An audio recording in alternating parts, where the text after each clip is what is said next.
The streets are talking.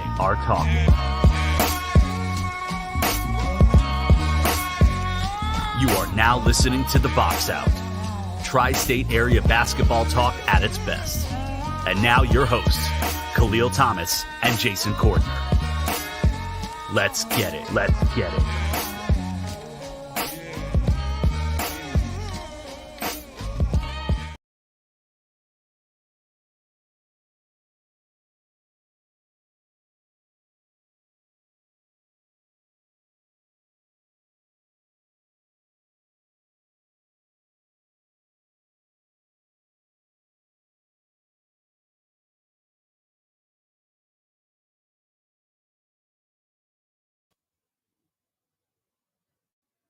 Oh, I think I'm on now. That was weird. If I'm NJ and BK in the world, this is The Box Out here on the one. That's something weird just happened. Hello, Jason's here. We're gonna bring him in because all hell's breaking loose. And Jay, what's going on, man? Not much. How you feeling? Good. This intro's been bugging me out. I'm like, what the hell? I've been like frozen and jumping. I don't know what the hell's happening. So we're gonna start with the Knicks. I think you texted me last night. I think I was already asleep when you texted me. I want to start with the Knicks because 9-game winning streak's over. Defeated by the Lakers at the Garden. We'll talk about the Knicks in a second. What did you have to get off your chest about the Lakers and LeBron James? Listen, I am tired of the media not putting, with kid gloves with LeBron and the Lakers. The Lakers have been the definition of mediocrity since Kobe's retirement to now. They got their bubble championship. They got their in-season championship. They go hard and they turn it on when they want to turn it on. And the fact that I did not like how LeBron and AD purposely sat out the Boston game because they know they were going to be in the Garden on Saturday night. And they felt like, okay, the Knicks are getting all the media attention a little bit. They're not getting a lot of media attention. They're getting a little bit of media attention because Brunson's a first-time All-Star, and he's actually getting consideration for an MVP caliber season, which he's having.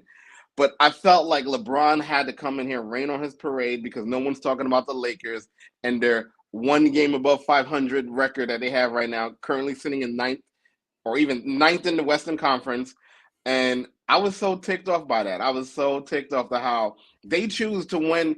We always see every year it was the same story with LeBron, whether it's the Cavs, the Lakers, not so much the Heat, but definitely Cavs and Lakers, how he needs help at the trade deadline. Every year the trade deadline is what the Lakers or LeBron needs to excel to the next level. And you see it time and time again. When they want to turn it on, they can turn it on. So this whole LeBron manipulating, organizations and having the stack set up in his favor, I feel like people need to call him out on that. Yeah, and listen, at the end of the day, they didn't have a great game. Let's. No, they didn't have a great. You had Tibbs. They didn't have a great fourth quarter. They didn't have a great fourth quarter. Yeah. You look at a team. Tibbs played 8 guys last night. Precious Achiuwa played 42 minutes. Josh Hart played 41. Hartenstein played 33. Jalen Brunson played 44. DiVincenzo played 40. So your starting lineup played between 33 and 44 minutes of the game. So automatically go in the fourth quarter with just lost legs. Yep. And then that's when LeBron and the Lakers want to pour it on. At the end of the day, Anthony Davis didn't have a great shooting day. So he had those 2 blocks and he made, mean mugging and doing that. And LeBron hits his little fadeaway, mean mug and does all this stuff. I get it. I understand that. But like you said, they knew what they were doing. They're playing in the Garden. They set out Boston because we want to go to the Garden. LeBron's like, I'm going to go show out at the Garden. Which, good on him. Good on him. Do you. But don't sit here and in front like you're number 1 in the West, number 2 in the West. You're 9th in the Western Conference when really the conference is 5 deep. And you're 9th. And whatever moves they make going forward is not really going to help them because they're flawed. I don't care if you trade D'Angelo Russell in the first round pick. Zach LaVine's out, so that's not an option because he's out 4 to 6 weeks at least, maybe longer. He's off the table. That's not an option. Yep. So where do you go now? No matter what, the Lakers are not going to succeed in the playoffs, whether it be through the play-in, whether it be through the straight-up regular playoffs. the media, and it's like the Cowboys. It's like the same thing in NFL. If like the media loves Lakers, loves the Cowboys, we'll talk about LeBron every single day. We'll talk about whatever. Mm-hmm. But you're talking about a flawed, average team. But they don't care because of LeBron. And Stephen A's going to talk about LeBron every single day on First Take because that's his bread and butter. And it is annoying, Right. like you said. Very much so. But like Listen, you said, again, like you said, whoever's dealt at the trade deadline, which is I think Thursday, right? Thursday's the trade deadline. Yep, on our next show, trade deadline day. Mm-hmm. So I guarantee you, whoever the Lakers get will not move the needle. No, it's gonna be a real small incremental move that they think is going to turn out to be this big thing, and it's not because they're not that good. I think the Knicks make a bigger move. Well, that was my question because I feel like obviously Randall's out, and we don't know how long Randall's going to be out. There's rumors that they might just hold him out into the playoffs, or at least get close to the playoffs, get a couple games in. Okay. What kind of move? Because you look at the bench, they played 3 guys last night: Miles McBride, Jericho Sims, and Flynn played 3 minutes, which so essentially Tibbs played 7 people, not 8. But you notice he's unshine that bench. Do you go and add a player that can go and pour in 15, 20 points off the bench? Because right now, I think that's something they need. And the guys are giving guys DiVincenzo and Brunson even Hart at the 3. Mm-hmm. The guys are giving them breathers because they can't go about playing 40 minutes till the playoffs at all. I think they got to get one more rotational piece. And I think it's between Clarkson and Murray. And, we don't like dealing with terrorists and Danny Ainge. So we're trapped here. It's either Danny Ainge or you deal with a Rich Paul client. So it's like you got to choose your poison here. But I think you might have to come off 2 number 1 picks and maybe Grimes to get some help for the bench, which I'm fine with that. So I thought about your your Clarkson trade offer last week. And I sat on it. Wasn't really fond of it, but then I thought about it. I'm like, you know what? When was the last time the Knicks had a player that on any given night, obviously besides Brunson now, and I think Randall can do it, but off the bench, that you could bring him off the bench and he can go off for 30 points? Have we ever had a player like that? Jamal Crawford, because he didn't start. Now, obviously, yeah, the team around Jamal Crawford wasn't good, but having that bullet in the chamber is intriguing. So I thought about what you said last week, and I'm on board now. I'm on board. I think Jordan Clarkson should be a New York Knick. You sold me. Okay. I'm glad you're on board because I feel like the things are starting to fall in place in the Eastern Conference for the Knicks. Philly, we don't know what's going to happen with Embiid. We clearly don't trust the Bucks or Doc Rivers as a head coach. And I think they're right there. I think they're a tier below Boston, but I think they can give Boston a good 7-game series. I think the Knicks, and I forgot who said it, but I think the Knicks, maybe it was Bill Simmons, I think the Knicks have implemented their own heat culture here where everybody who Tibbs plays seem like Tibbs guys. Whereas you got rid of the ISO and Quickly and the low volume shooter in Barrett, where you upgraded defensively and everybody seemed like blue-collared workhorse guys. So I think you add another plug-and-play guy like a Clarkson, I think you can make noise in the East this year, let alone next year. Yeah, and speaking of Brunson and Randall and Tibbs guys, they made the All-Star team. They announced the reserves on Thursday night. And based on the reserves, obviously we wanted Randall, we wanted Brunson. Mm-hmm. I'm going to run through the Eastern Conference or Western Conference. Tell me if there's anyone who shouldn't be here and anyone you think should be here. So in the East, you had Bam Adebayo, Paolo Banchero, Brown, Jalen Brunson, Tyrese Maxey, Donovan Mitchell, Julius Randle. Of those names in the East, is there anyone that you're sketchy about? Maybe someone that could be missing from this list? I think they got it right. I think because Siakam got traded, so that might deter them a little bit. Toronto wasn't really doing that good before the trade. I think they nailed it with Brunson, and they nailed it with. I think they nailed it with everybody here. I think everyone here is deserving. Who would I put in? Maybe no. I think they nailed it. I think they got it right this year. Yeah, I think the Paolo Banchero addition was big too, because I think he's having a really good season in Orlando. Even though they've kind of come back to earth, they've kind of figured out like, hey, teams are like, okay, they're not that good. Let's just give them that credit. But he's had a really good season, second year. In the West, you have Devin Booker, Steph Curry, Anthony Davis, Anthony Edwards, Paul George, Kawhi Leonard, Karl Anthony Towns. In the West, is there anyone you would pull out? Normally, I would have been like, why is Kawhi and Paul George? But they actually been model citizens this year. They played a lot of games. The Clippers are in the top 5 in the West. It makes sense to have them both there. I think the coaches nailed it on both sides. I don't see anybody who should have been snubbed. I wouldn't take anybody else out. Karl Anthony Towns, he's a walking double-double, so I get why he's there. So yeah, it works out. I have no problem. Yeah, both sides. Yeah, I don't have any issues either.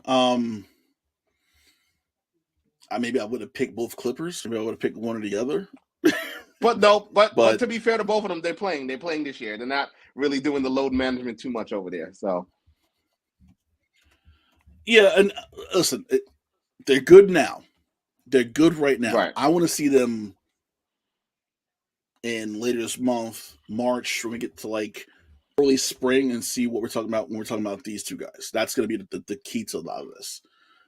Makes sense. I'm talking to you, and this was on my mind on, was it Wednesday night when the Knicks played the Suns and Kevin Durant came back to Brooklyn. You know, you watch that game, and Durant came and said he didn't want any tribute videos, and the Nets gave him one anyway, and Iron Eagle and Sarah Cusack, who does the net games on the Yes Network, really like sang his praises, really just sang praises of Kevin Durant and what he did with the Nets, and highest scoring average in blah blah blah blah blah blah blah blah. Two questions, right?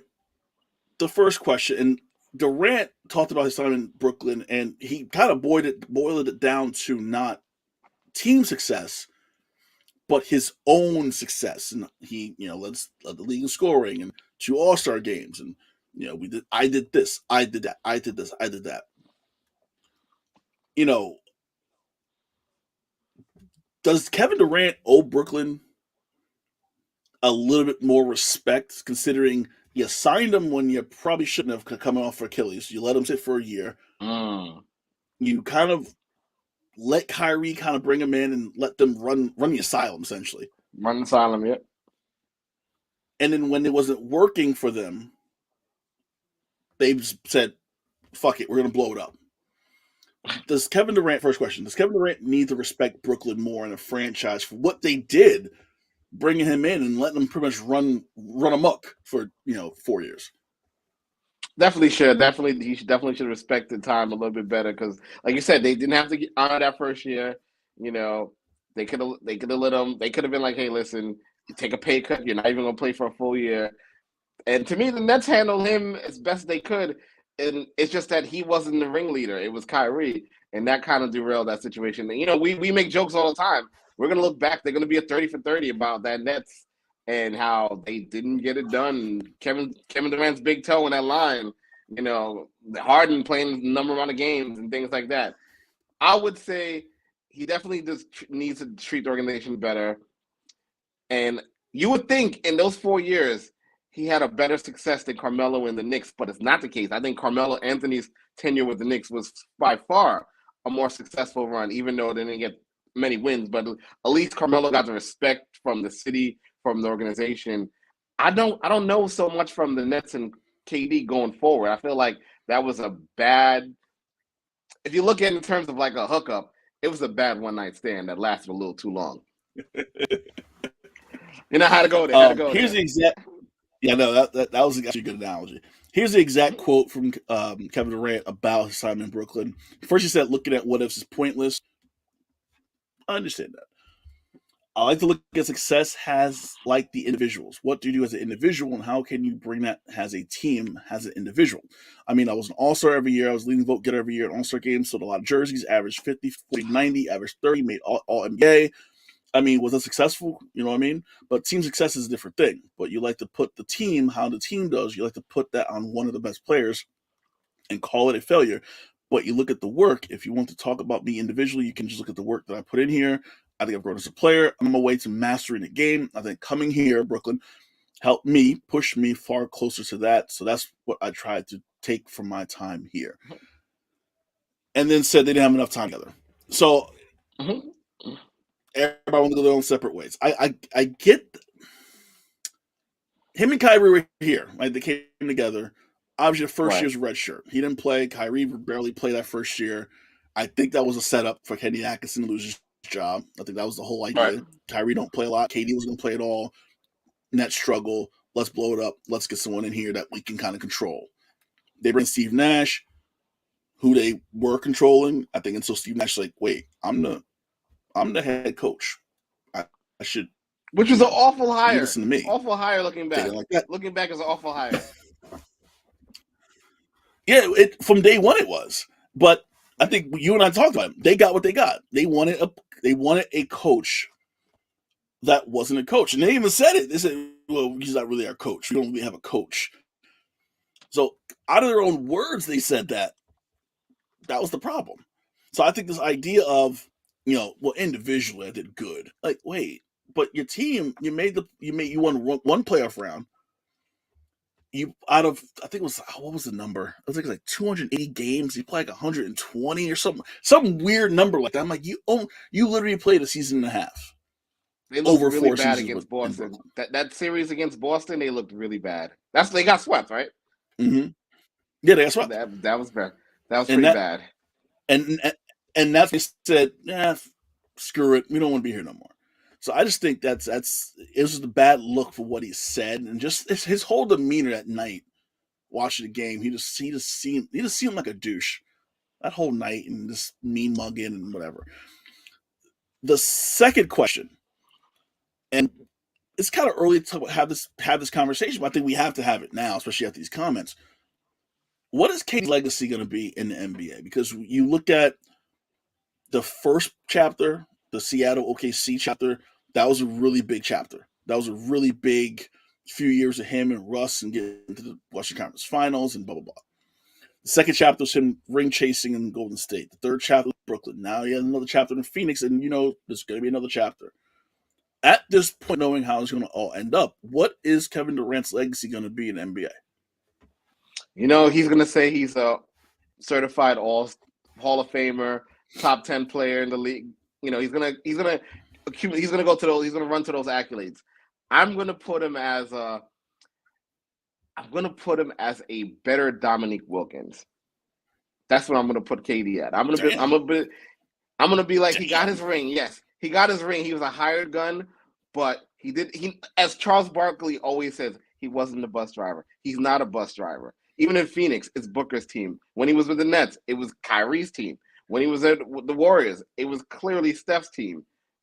I'm not so sure we could look back at the OKC years and not say that was Westbrook's team, because we saw when he left, Westbrook got all the love. So I'm looking at it now, and even how the Clippers are playing now, where the Lakers try to blame Westbrook, but he's settled down in his role. KD's just a grumpy old man who got 2 rings, and no one respects his rings. At least LeBron went to Cleveland to get that one ring to get back to his respect from his time in Miami. KD's not doing that. I don't think he's going to do that. So I think the further and further his career goes, we're going to look back a little less and less at those rings.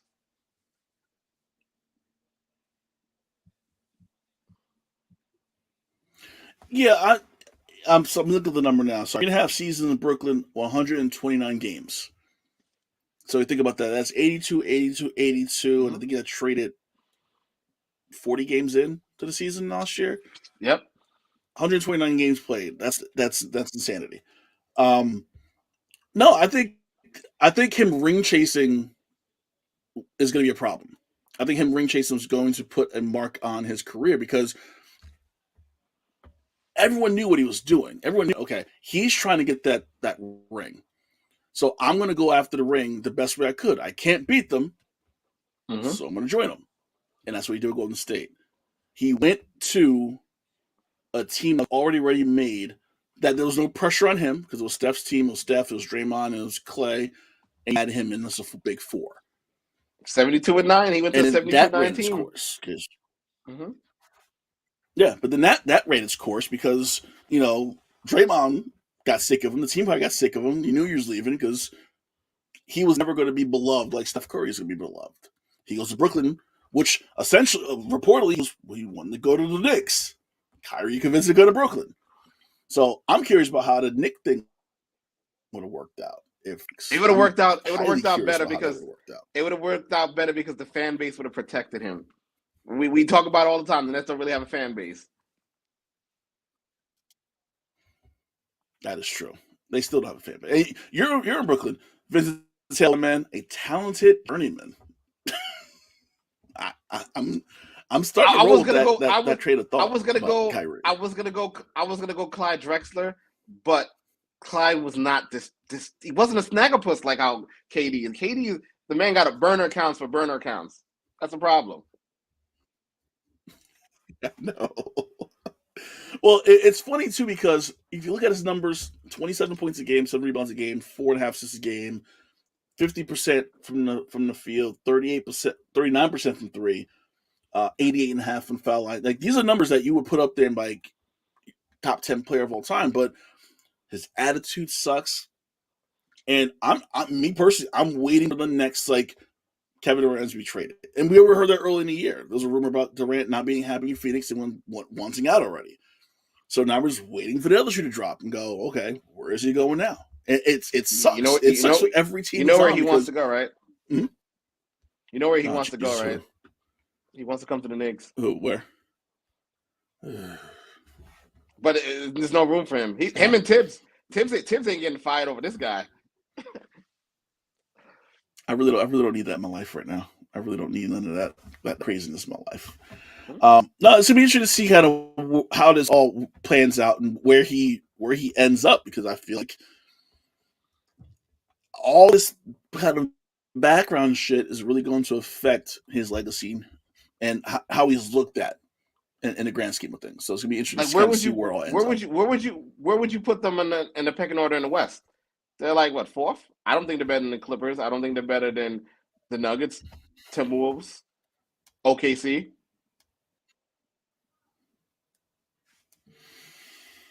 Fourth or fifth. I think fourth or fifth is probably right where they're going to be at on that hosting a playoff game, maybe. Of having home court in the playoff series, but I don't think they get any better than that. I think there's still a lot of holes. They don't have size. They have no depth whatsoever. And you're going to see that as the season progresses and we get to February, March, that lack of depth is really going to hurt them. And I'm sorry, you're depending on Bradley Beal to be your missing piece, even though he had a big game against Washington last night, and it ain't going to happen. So, God bless him.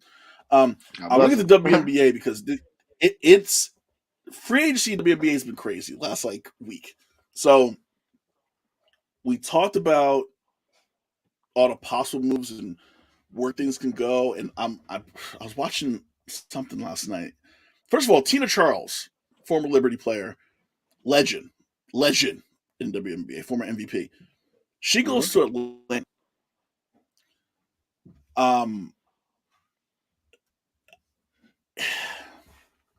It's probably her how much swan song, by the way.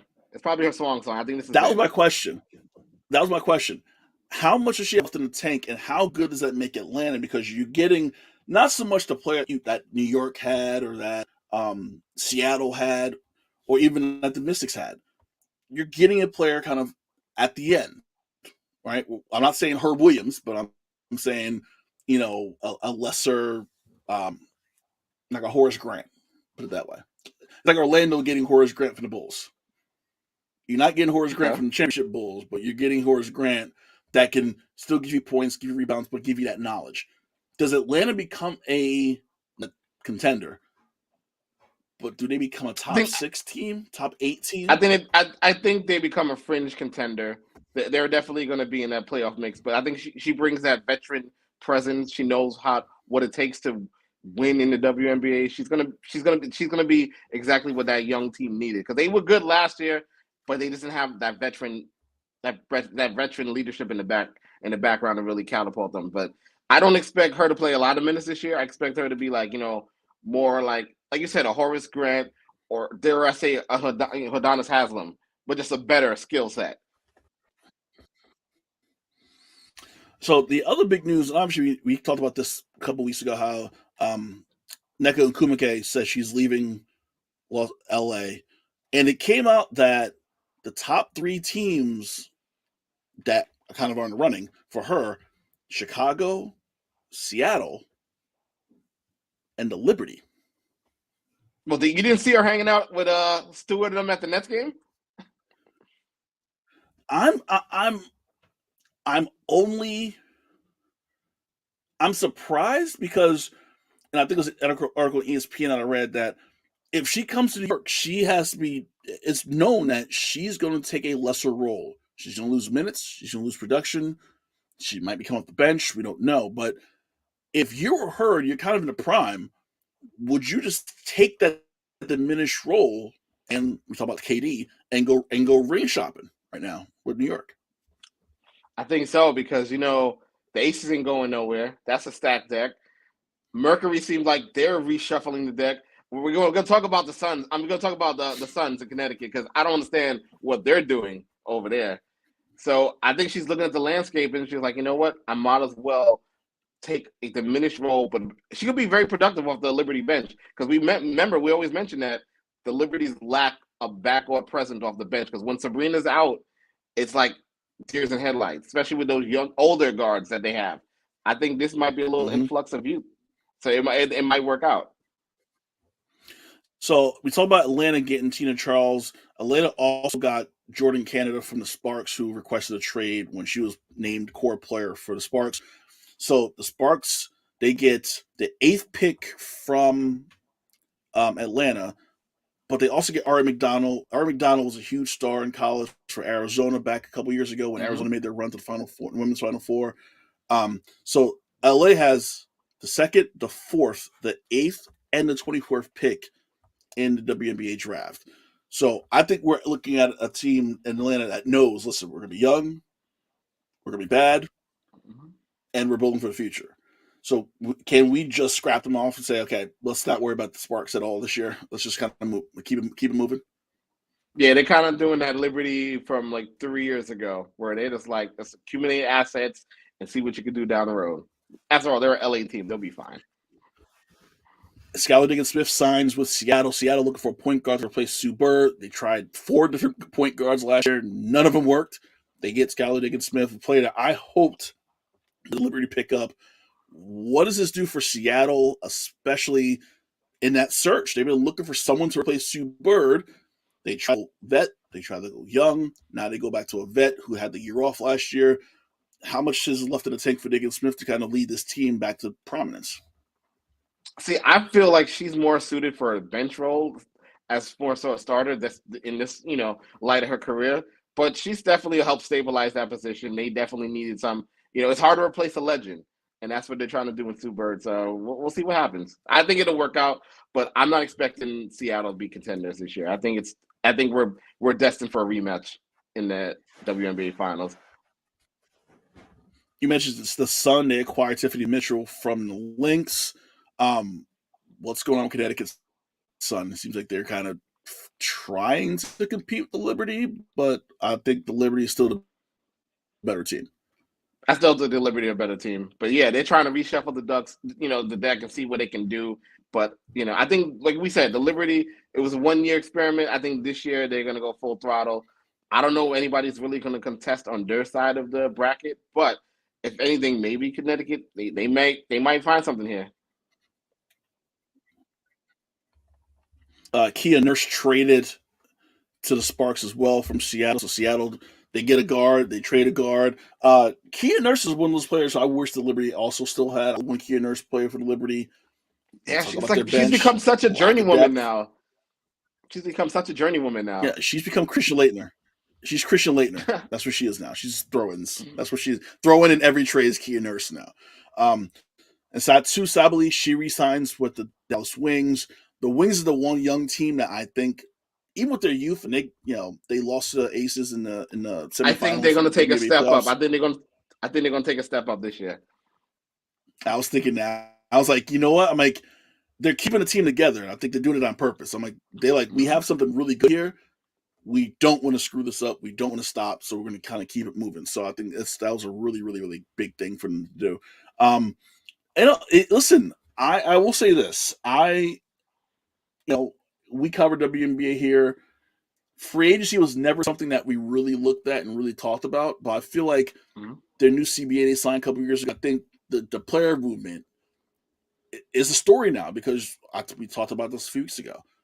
Players looking at their own legacies and looking at their own, okay, what's next for me? Like I have some accolades and I have some name value. I want to win the title. And I think it's really a matter of people trying to figure out, okay, where could I go to best compete for a title? We know we know the Aces, we know the Liberty. Those are the two teams. What team can I hook up with that's going to get me closer to the Liberty and the Aces? So I think this has been a really interesting week in WNBA. And not even just that, but if you look at the college basketball landscape, the women's game is starting. I don't know about you. I'm following the women's game a lot more than the men for the last, not just this year, but it's been like the last 3 years. So we know that influx is coming in.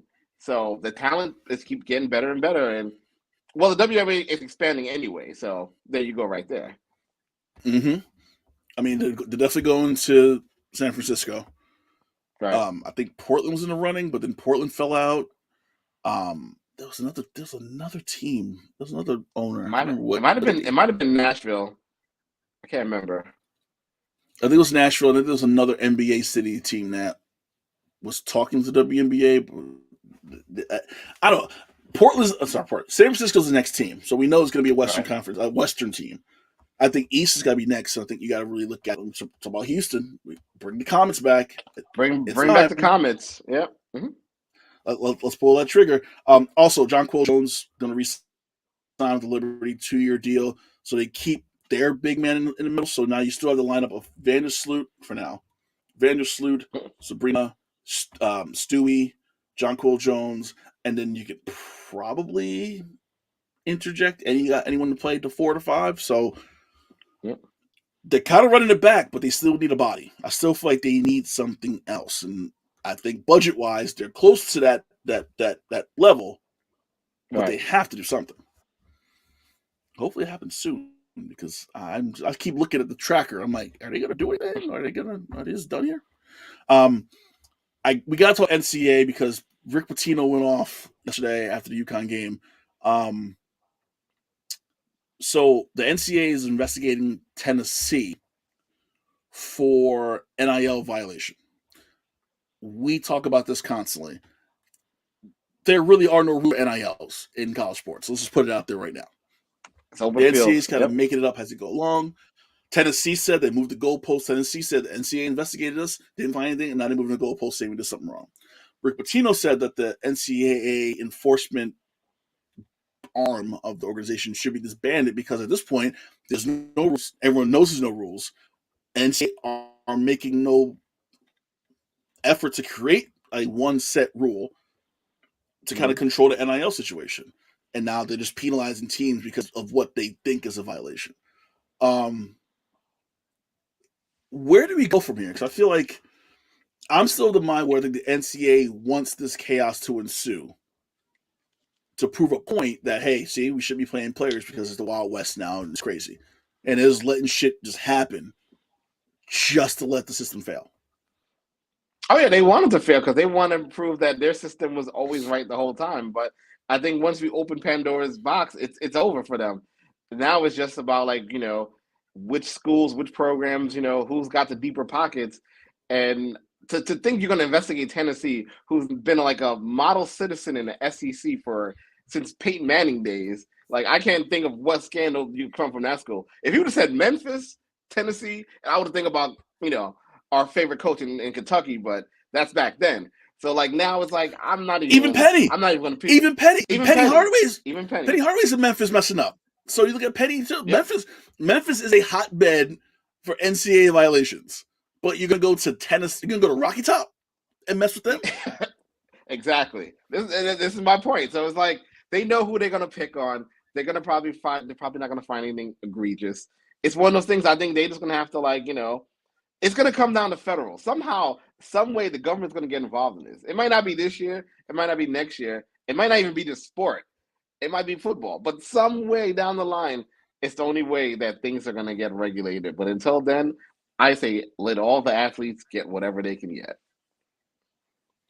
Well, I was watching Marty and McGee. There's a radio show on ESPN Radio, SEC Network, whatever.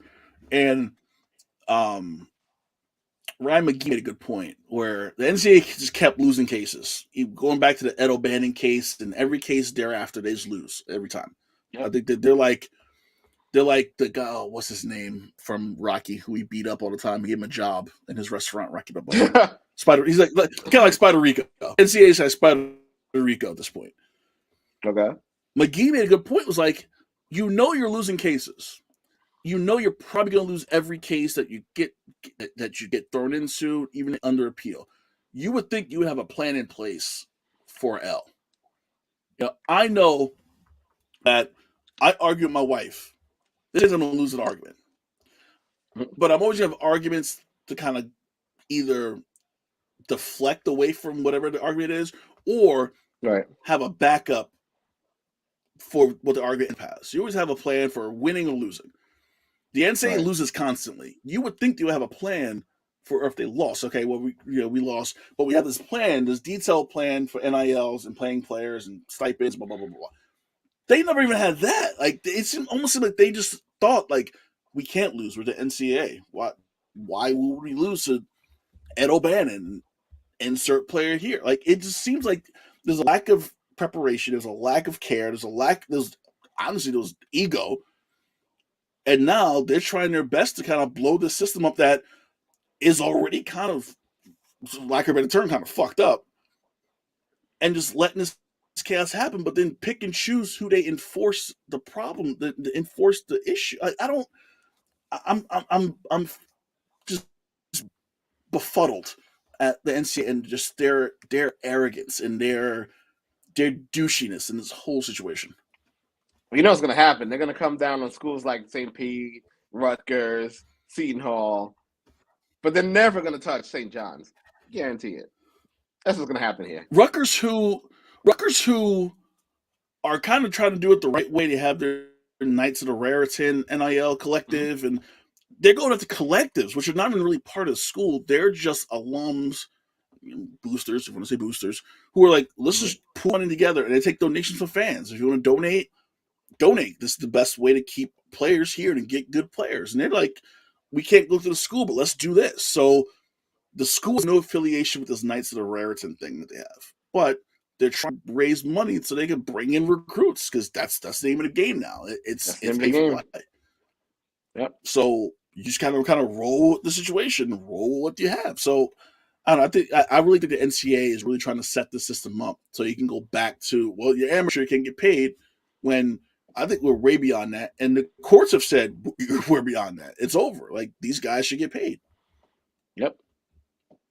So I went to the Legacy Classic yesterday in Prudential, the Michael B. Jordan HBCU game.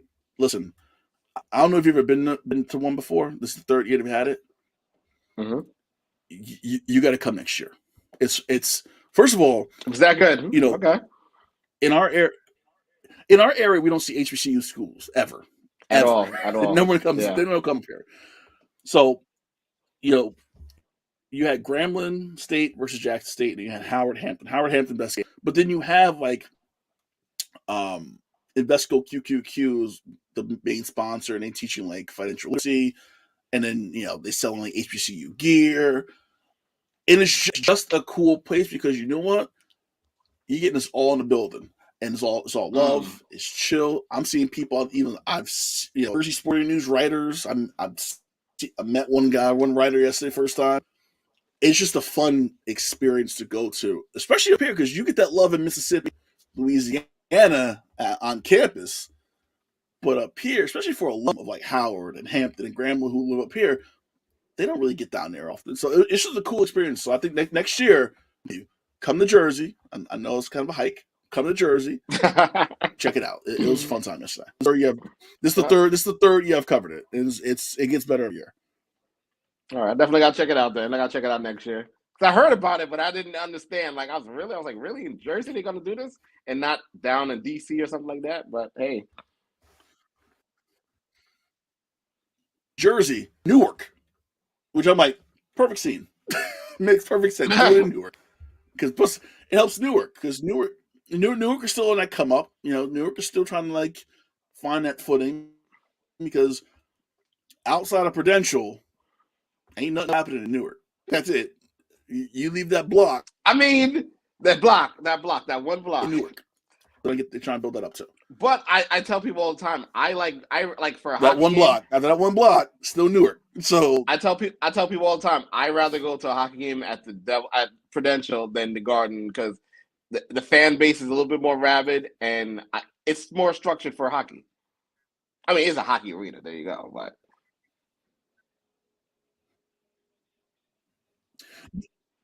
yeah. I mean, and Seton Hall plays a Prudential, so it for the Nets. It could have worked for the Nets long term if the Nets stayed in New Jersey. I think the Nets playing in Prudential would have worked long term. I think they were real quick to move into Brooklyn. But Prudential, I think Prudential's underrated. Mm-hmm. And I think is it top 5 spreads for you? Because is it top 5 spreads for you? Because it's Barclays, then the Garden, and then I want to put Prudential. No, matter of fact, no. I got to put Yankee Stadium ahead of Prudential. We never gave our top 5 media spreads. Barclays, Yankee. I think Barclays is definitely number 1. Barclays is number 1. Barclays is one. I think Yankee Stadium. I think Yankee Stadium's 2. Yankee Stadium do give you a good media spread. MSG, Dolan's cheap. You know how we feel Prudential. about Dolan. That's the thing. They make us pay at the Garden, and that pisses me off.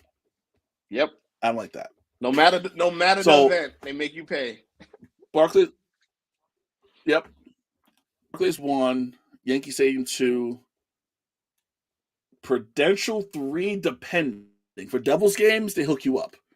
Yeah. Seton Hall, a little less, but it's chicken still fingers. So yeah, I will chicken fingers. Only chicken fingers. Yep. Just chicken fingers. Every time I go to Prudential, it's not a hockey game. They had meatballs and ziti yesterday. Oh, fancy. Mm-hmm. That ziti and meatballs. So I was like, okay. I can deal with this tonight. Just tonight. Mm-hmm. UConn, Purdue, North Carolina, Houston, Tennessee is your top 5 in the AP top 25 in college. Wisconsin, Duke, Kansas, Marquette, Kentucky rounds out your top 10. UConn played close to St. John's, pulled away yesterday. I still think it's UConn, Purdue, North Carolina your top 3 teams in the nation. Yeah. Duke played North Carolina tough, but they beat North Carolina, so North Carolina's definitely going to fall out. Like I said, I think I'm starting to pay more attention to women's college than men.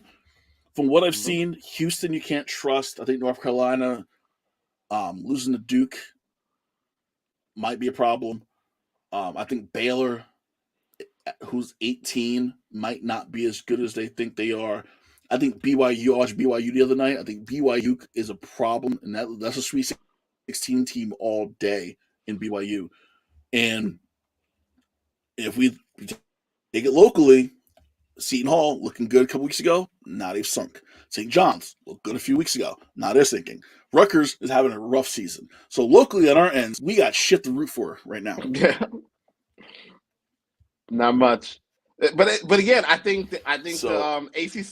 I think the ACC is on a downturn, and I think the Big Ten's on a downturn. So I do again make the case that UConn might run it back to back. It's early, but the case is there that they could run. They could definitely win the Big East again, and they definitely could run and win the tournament again, the NCAA tournament again. There's no great team this year. Atlantic. No, there isn't. Not one. Not one. Maybe I'm looking now. Maybe Tennessee. I think Tennessee could be close to being the best, the one team that can reach people at UConn. But that's it. Just that one.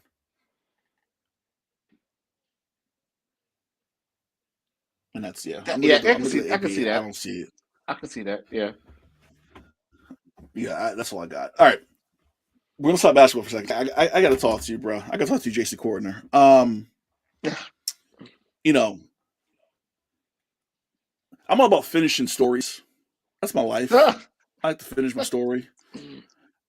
The way that Dwayne the Rock Johnson just yoked up Cody Rhodes and said, "Nah, fuck the story," and just slid in, no lube, just raw dog, and took that main event spot from Cody. What are your thoughts? Hey, listen, man. When you sit at the head of the board of directors, not just the table, but you sit at the head of the board of directors, you could pull your little weight here now and then. And he just got Cody up out of there. Forget his story. Forget his back-to-back Royal Rumble victories. To be fair, I'm gonna play devil's advocate. CM Punk is hurt. Seth is limping to the finish line. You have to pivot. They've been dangling this Rock thing in Roman, the family, the bloodline. I would have found a way to still have that be, damn it, why we can't go back to they have their main event night 2 or 1, and then Cody and Roman fight for the belt night 2. I don't know why we can't do that. To me, that makes more sense because I think what I would have done with Seth instead of having Seth versus Cody. By the way, Roman did a great job burying Seth's belt. That was just like, I'm like, he damn near called it an Intercontinental belt. So I would have Gunther nerf Seth. That's what I would have done at WrestleMania. And somehow I'm making Roman, who barely wrestles anyway, do double duties. He's got to fight Saturday. He's got to fight Sunday. But we'll see what happens at this little press conference. I'm not a fan of The Rock jumping the line because it does look bad in terms of like, all right, you was building this story for more than a year now, and now here we are. This is some Tony Khan booking, by the way. And Tony Khan wouldn't even have booked this mess. No. Well, think about it. It's been more than 2 years because even when he came back against Seth at the Dallas Mania, he talked about that story. So We're going back 2 years. So it's been 2 years of the story just continuing, and now like, so you're not gonna do it now? You're gonna do it at like Money in the Bank? Like when are you finishing the story? So it bugs me out. And listen, I told a buddy of mine, I'm like, I really think a Daniel Bryan thing is going to happen where we're going to hit middle of February and they might have to pivot because the fans are really shitting on this idea of how The Rock just jumped ahead of Cody and now we're like not going to get the payoff. When are we getting the payoff to the story? The fans really do not like this at all. Not at all. But then, I was thinking about it. When Hogan fought Rock back in WrestleMania 18, Hogan was 49 years old. I didn't realize that. I thought Hogan was older. So now if Rock is 51. So he's going to be older going against Roman, who's not the best in the ring anyway. This could be one sloppy match. And I'm not sold on it. There's no real story here. They didn't need the belt here. This could have been if I was booking this would have been the first Raw on Netflix. That's what I would have done with these two. I would let Cody finish his story here. Get the eyeballs, get the subscribers, because WrestleMania already sold out. WrestleMania been sold out already. You don't need to push The Rock front and center. I think that's a mistake they're doing right now. I think you're right. I think this is where things get, especially come tomorrow. If Cody's explanation for what going after Seth now is because, I figured The Rock had a better shot. And, either way, it's gonna be bad. It's gonna be bad booking. It's gonna the crowds look. And that last Raw, I think before Mania is at Barclays. So I can tell you firsthand, I will be there. That might be a hostile takeover if we don't get what we want. Yeah, I'm trying to, let things play out. I think that's been my biggest thing. I've been telling people about AEW all the time. Let things play out. Let's see where it all goes. But I feel like in this situation, TKO came out and said, we want to make some big money on this pay-per-view. The Rock pushed for it. It's already sold out. Like, what more money are you going to make? Like, this ain't Taylor Swift. Well, think about Rock this is too. not Taylor Swift. He's not Taylor Swift. He's not moving the needle like he thinks he is. He hasn't made a great movie in a while. Well, think about this too. Since all this have happened since Friday, has anyone really talked about Vince McMahon since Friday? And that's why they did this. That's the only reason. Well, this and CM Punk and a couple other guys getting hurt. Well, not even that. Remember, Brock. Brock is he's tied with Vince, so they not even using Brock right now. So they can't. They were kind of right. They can't use him, so they kind of forced the push. Okay, Rock. All right, go ahead. And they're having the press conference. And they're having the press conference in Vegas during Super Bowl week. The disrespect to the NFL. I like it. The NFL's like, we don't give a shit. I have your little press conference. We're good. They had U17 flag football on NFL at ESPN, and they probably drew like 10 million people watching that. So it's what it is. But I'm just not a fan of how it happened, and they made Cody look weak. I think that was the worst thing because he just won a Rumble. You get hyped up, and it's like, now what? This is what happens when you leave the company and then you become an executive director somewhere else, and then you want to come back home. These are the dues you got to pay. You're gonna have to, take a while before you finish your story. Yeah, so we will see where this goes because I have no faith that this is going to be resolved tomorrow. I think this is going to be a couple weeks of them trying to figure out, okay, how do we navigate the fans that do not like this or the fans that do like this? And we look at what happened with Daniel Bryan. Those fans got vocal. And those fans started hijacking shows. And those fans are like, we don't like what you're doing, so we're not going to pay any attention to anything that you're doing. Not just this story, but everything else you do, we're going to shit on. And that's the risk they ran now. And they're in that boat. Triple H is doing a good job booking stuff, too. I know. Triple H, well, honestly, it probably wasn't his call. Think about it. It probably wasn't his call. Yeah, I think Triple H is probably like, my hands are tied, guys. Like, I can't do anything with this. It's what it is. So we should see that. Jason, is always a great show. Likewise. So we'll be back this coming Thursday for our NBA trade deadline show because we know it's going to be chaotic. We know a lot's going to happen, maybe, hopefully. And we'll see where everyone stands at the end of the trade deadline. So we'll be back on Thursday night here on the One Podcast Network YouTube channel, 8 p.m. live in the color. For Jason Corden, I'm Kahlil Thomas. Thank you so much for watching. Thank you for listening, watching the replay live. Are you watching? Check us out, listening. Thank you so much. We'll be back on Thursday night, 8 p.m. here on YouTube. Peace. Peace.